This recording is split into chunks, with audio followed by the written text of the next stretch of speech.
Assalamualaikum warahmatullahi wabarakatuh.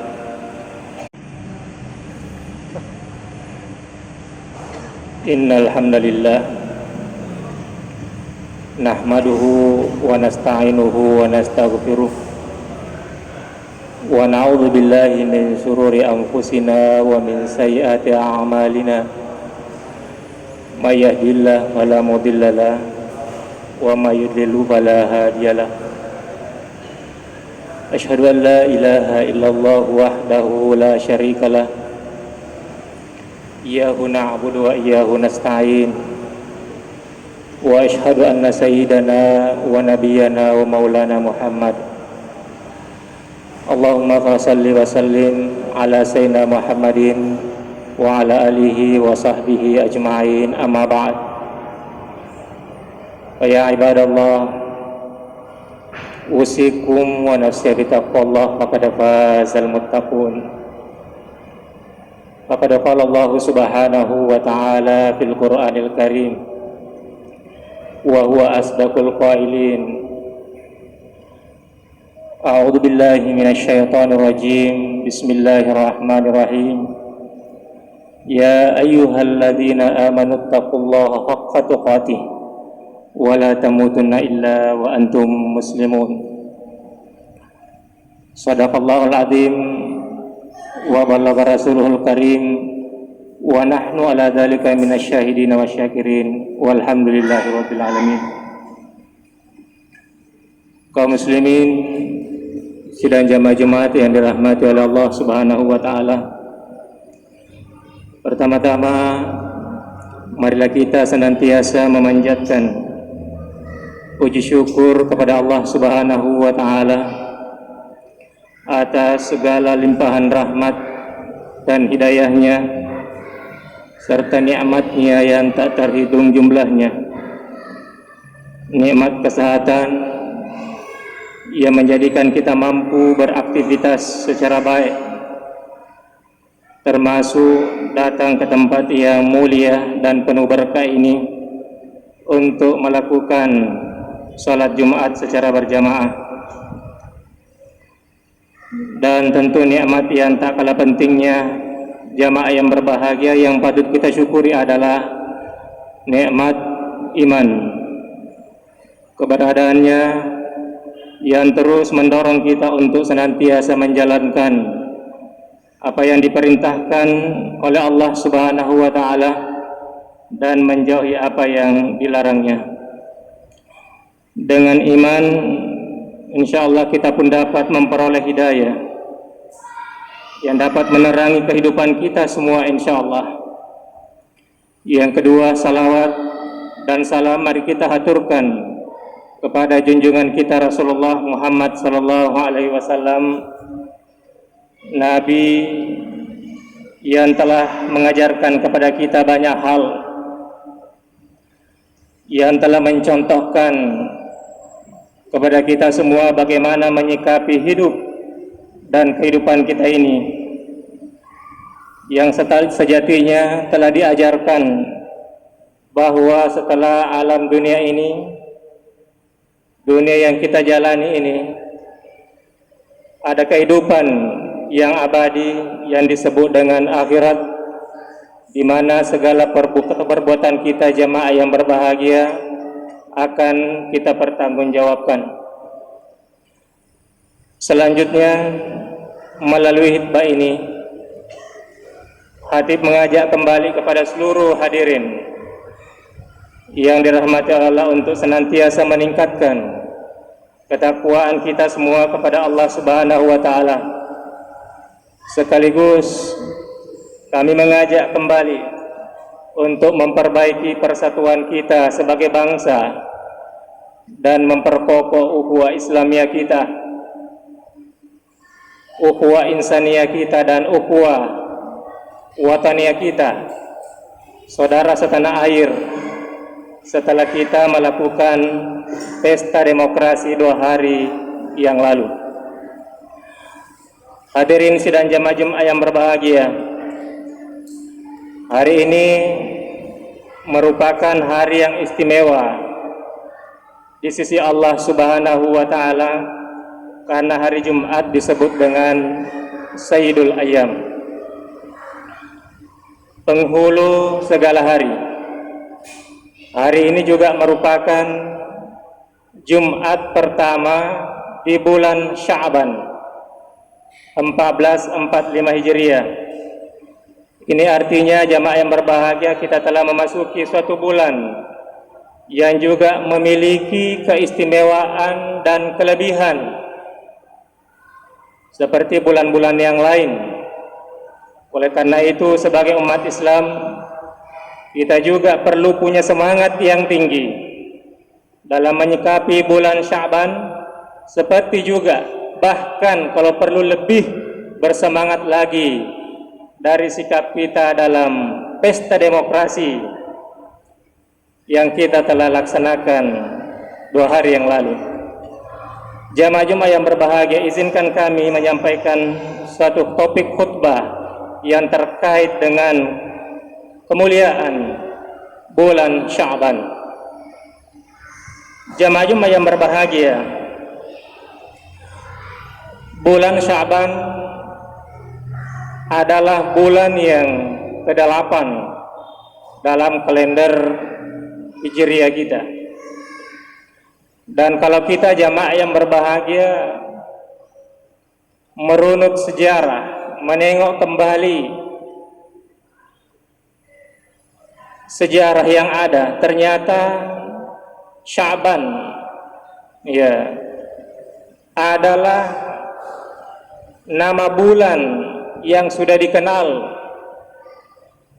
sebelum datangnya Islam. Jadi sama dengan bulan-bulan yang lain. Namun jamaah yang berbahagia, tentu perlu kita lihat ya, apa sih itu Sya'ban? Jamaah yang berbahagia, Sya'ban ini adalah, kalau kita lihat dari akar katanya, dia berangkat dari akar kata sya'ab atau sya'abun. Ya. Dan itu nanti ada di dalam Al-Qur'an, di dalam surah Al-Hujurat. Ya. Tentang kata sya'abun yang diartikan sebagai bangsa. Jadi sya'abun itu juga ada kaitannya dengan bangsa.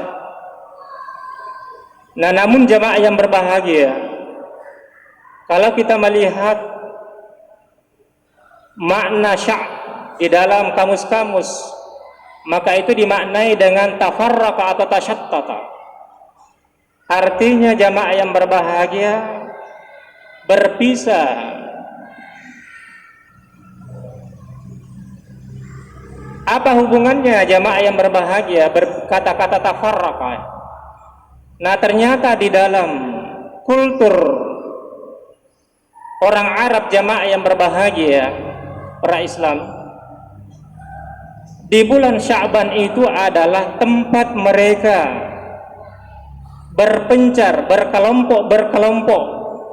Untuk apa? Untuk mencari persiapan memasuki musim panas di bulan suci Ramadan. Karena setelah Sya'ban adalah Ramadan. Jadi mereka mempersiapkan segala-galanya sebelum memasuki musim panas. Jamaah yang berbahagia, ada persiapan supaya ketika masuk musim panas tidak lagi repot. Nah, jamaah yang berbahagia, ketika Islam sudah masuk, ya, dan Sya'ban juga menjadi bagian daripada bulan yang dimuliakan, ternyata jamaah yang berbahagia punya kelebihan. Dan ini tentu ada kaitannya juga nanti dengan bulan suci Ramadan, karena dia berdampingan. Jamaah yang berbahagia, ya, bulan Sya'ban ini Ternyata jamaah yang berbahagia adalah bulan yang memiliki kelebihan, ada peristiwa-peristiwa di dalamnya, dan itu ada terkait dengan beberapa ayat di dalam Al-Quran. Mengapa sampai Sya'ban menjadi sesuatu yang dimuliakan? Yang pertama kita bisa lihat jamaah yang berbahagia adalah ada ayat di dalam surah Al-Baqarah 144. Qad nara taqalluba wajhika fis sama' falanwalliyannaka qiblatan tardaha wa walli wajhaka syatral masjidil haram. Ayat ini jamaah yang berbahagia adalah berkaitan dengan peralihan kiblat umat Islam dari tadinya berkiblat ke Baitul Maqdis Palestina, terus berpindah ke Masjidil Haram Ka'bah di Mekah. Jamaah yang berbahagia, ini yang dilukiskan di dalam surah Al-Baqarah tadi ayat 144. Ternyata Rasulullah Shallallahu Alaihi Wasallam senang dan ingin sekali supaya kiblat umat Islam itu beralih ke Ka'bah, ke Mekah. Allah katakan, qad nara taqalluba wajhika fis sama', sungguh kami telah melihat engkau Muhammad, mukamu selalu menengadah ke langit, menunggu turunnya wahyu. Kapan ada perintah ini untuk supaya kiblat umat Islam dialihkan ke Ka'bah, ke Mekah, ke Masjidil Haram, jamaah yang berbahagia. Dan ternyata betul adanya turun ayat fawalli wajhaka syatral masjidil haram, palingkanlah mukamu wahai umat Islam, wahai Muhammad dan pengikutnya, ya, ke Masjidil Haram. 17 bulan saja jamaah yang berbahagia, kurang lebih umat Islam berkiblat ke Baitul Maqdis, kemudian dipindahkan ke Ka'bah. Jamaah yang berbahagia, dalam kitab tafsir Al-Qurtubi itu dijelaskan bahwa ternyata peralihan ini, turunnya ayat ini, perintah untuk mengalihkan kiblat ke Masjidil Haram adalah terjadi di nisfu Sya'ban, pertengahan bulan Sya'ban. Pertengahan bulan Sya'ban jamaah yang berbahagia. Itulah sehingga di dalam tradisi ulama kita ada yang menghidupkan malam-malam nisfu Sya'ban. Ya, karena memang ada beberapa riwayat, ya, walaupun sebagian ulama ada yang mendaifkan jamaah yang berbahagia, tetapi banyak juga ulama yang ingin menghidupkan berdasarkan dengan riwayat-riwayat hadis yang ada. Apalagi ini berkaitan dengan fadailul a'mal, kemuliaan-kemuliaan di dalam melaksanakan suatu amalan-amalan yang baik. Nah, ini jamaah yang berbahagia. Yang kedua adalah yang terkait dengan bulan Sya'ban, jamaah yang berbahagia adalah turunnya ayat 183 yang ada juga dalam surah Al-Baqarah tentang perintah puasa di bulan suci Ramadan. Ya ayyuhalladzina amanu kutiba alaikumusiyam kama kutiba alal ladzina min qablikum la'allakum tattaqun. Pertanyaannya, jamaah yang berbahagia, kenapa mesti di bulan Sya'ban turun perintah ayat wajibnya kita puasa di bulan suci Ramadan? Nah, tentu jamaah yang berbahagia kalau seandainya di bulan Ramadan langsung turun itu ayat dan segera kita melaksanakan puasa, tentu repot. Allah Subhanahu wa taala telah memberikan kemudahan kepada umat Islam sebelum masuknya Ramadan, turun ayat supaya ada persiapan. Itulah nanti jamaah yang berbahagia, ada hadis yang menyampaikan kepada kita bagaimana Rasulullah Shallallahu Alaihi Wasallam membiasakan berpuasa di bulan Sya'ban, membiasakan berpuasa di bulan Sya'ban supaya apa? Terbiasa.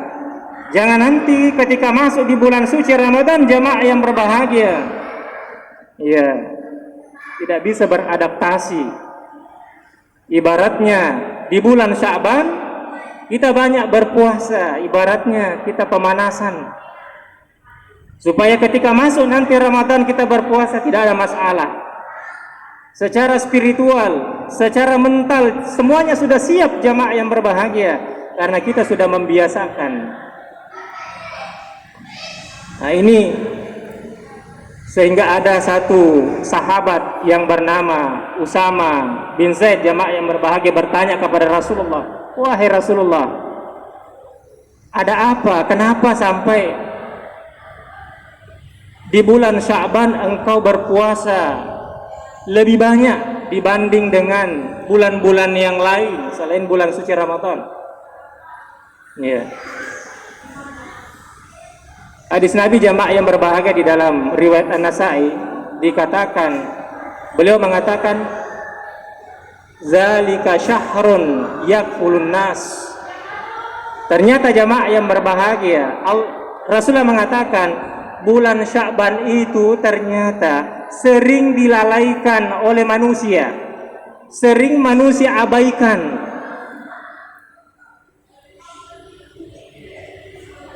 sering manusia lupakan. Padahal jamaah yang berbahagia di bulan Sya'ban ada banyak kemuliaan, ada banyak keutamaan. Jangan sampai hanya kita mencari kemuliaan di dalam bulan Rajab, di dalam bulan Muharram, padahal di bulan Sya'ban ternyata Rasulullah SAW mengatakan ada banyak di dalam, dan ternyata banyak manusia yang mengabaikan. Nah, apa yang dilakukan oleh Rasulullah SAW di bulan Sya'ban? Ya, puasa. Beliau melakukan puasa. Mengapa? Karena ingin sekali amalannya diangkat, dilaporkan kepada Allah Subhanahu wa taala dalam keadaan berpuasa. Dan ternyata jamaah yang berbahagia di bulan Sya'ban turfa'u fil a'mal, amalan-amalan manusia diangkat, dilaporkan ila rabbil alamin, kepada Allah Subhanahu wa taala. Dilaporkan. Oleh karenanya Rasulullah memberikan contoh kepada kita, menyemangati kita supaya Sya'ban ini menjadi bulan penyemangat, bulan pembiasaan. Ya. Apalagi bulan di mana amalan manusia itu dilaporkan kepada Allah Subhanahu wa taala. Rasulullah ingin supaya amalannya itu terlaporkan dalam keadaan berpuasa. Ya. Dan jamaah yang berbahagia, tentu banyak pelajaran mengapa puasa. Dengan berpuasa jamaah yang berbahagia, insya Allah kalau seseorang itu berpuasa seikhlas-ikhlas, tulus karena Allah, karena iman, pasti sikapnya ya juga akan menjadi lebih bagus. Sikap-sikapnya, perbuatannya tidak mungkin lagi akan melakukan kecurangan, tidak mungkin lagi akan melakukan kebohongan, dusta, karena dalam posisi puasa. Jamaah yang berbahagia, jadi kalau kita berpuasa di bulan ini jamaah yang berbahagia, dan pas dilaporkan amalan kita kepada Allah, sungguh luar biasa, sungguh mulianya kita. Nah, inilah yang penting, kuncinya adalah bagaimana mengisi bulan Sya'ban ini jamaah yang berbahagia dengan banyak berpuasa. Banyak sekali kelebihan-kelebihan sesungguhnya yang dimiliki bulan Sya'ban ini, tapi cukup dua ini saja yang mungkin saya bisa sampaikan. Mudah-mudahan ada manfaat dan berkahnya. Lebih dan kurangnya mohon dimaafkan. Barakallahu li wa lakum fil Qur'an karim wa nafa'ani wa iyyakum bima fihi minal ayati wasil hakim wa taqabbala minni wa minkum tilawata innahu huwal ghafurur rahim.